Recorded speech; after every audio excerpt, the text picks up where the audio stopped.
anti-fragile. According to Nassim Taleb, there are things which are fragile, which are, for example, a vase. If a vase is on a table and it falls off, it will shatter. And if it shatters, it can't go back to becoming a vase. Obviously, there are Japanese principles as far as putting the vase back together, and that's beautiful as well. But fragile things get worse when trauma occurs.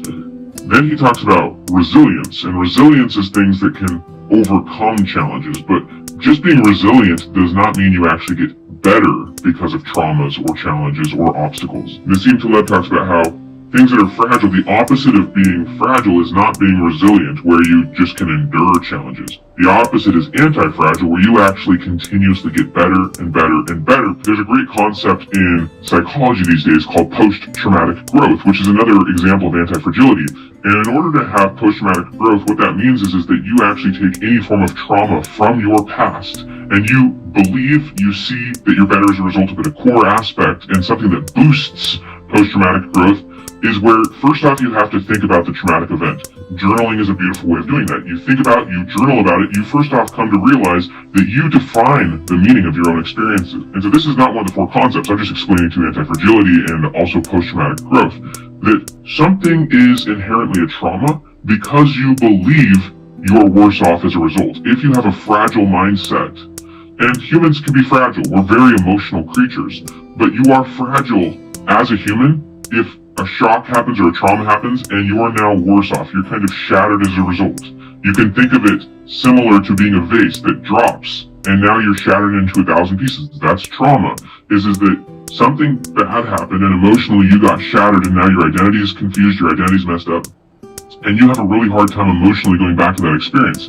You feel, this is the key aspect of trauma, is that you are not actually a vase that's shattered into 1,000 pieces, but emotionally you feel like you've been shattered into 1,000 pieces and you feel crippled. That's a key aspect of traumas, is that some event happened and now you feel broken, crippled, or disabled in some way because of it. Whereas post-traumatic growth and anti-fragility means that you actually believe you're better because of the trauma. And because we're emotional beings, we have control over this. This is what post-traumatic growth is all about, and gratitude, and learning to define the meaning of our experiences, and learning to be happy and grateful, and to take whatever life gives you and turn it into fuel and purpose for your future. So to experience post-traumatic growth on the regular, you would ultimately want to regularly look back at your hardest experiences. There's a concept called exposure therapy in psychology, which talks about neutralizing the emotion by actually exposing yourself to it over and over. If someone's afraid of spiders, as an example, rather than avoiding, all motivations are either approach or avoid. If you're constantly avoiding things, then that means that you're letting the past dictate your future.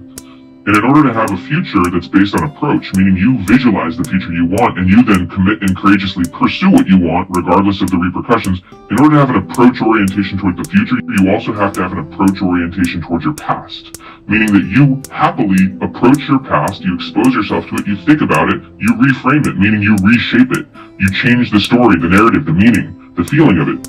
Rather than something that crippled and shattered you, this is actually something that strengthened you, transformed you, and grew you in many ways, and you are very grateful for it. And you express that gratitude, and you now have higher senses of purpose, meaning, growth, and possibilities because of this. In other words, you're better because of this, not worse. You're better, not bitter. It happened for you, not to you.